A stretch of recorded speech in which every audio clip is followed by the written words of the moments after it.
அந்த நவீன் பையனை தூக்கிட்டு வரேன்ட்டு போனீங்க. இப்ப நீங்க மட்டும் தனியா வந்திருக்கீங்க. எங்க அவன்? மருமகளே, அந்த நவீன் பையன் அங்க இல்ல மருமகளே.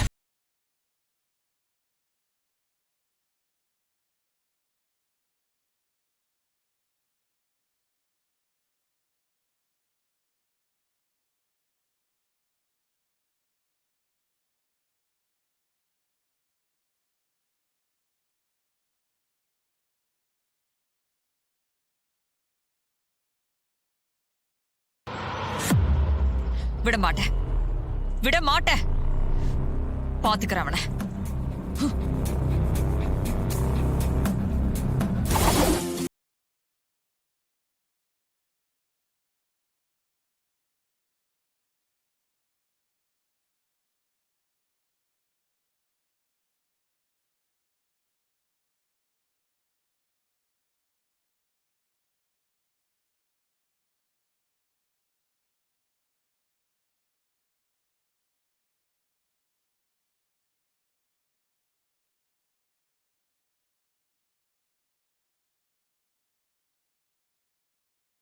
துர்கா கழுத்துல நவீன் தான் தாலி கட்டணும்.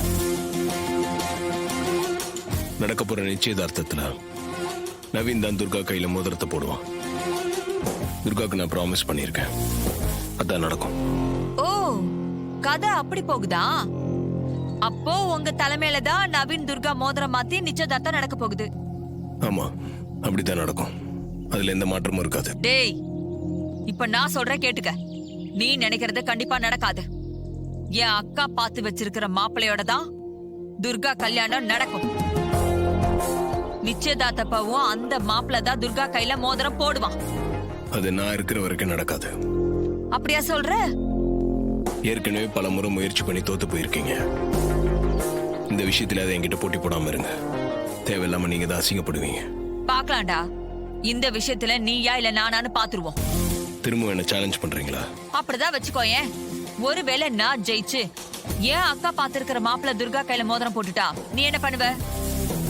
அதையும் நீங்களே சொல்லிடுங்க. நீ இந்த போட்டியில தோத்துட்டா நீயே என் அக்கா கிட்ட போய் நான் தான் ராஜா சேதுபதியோட பேரன் கார்த்தின்னு சொல்லணும்.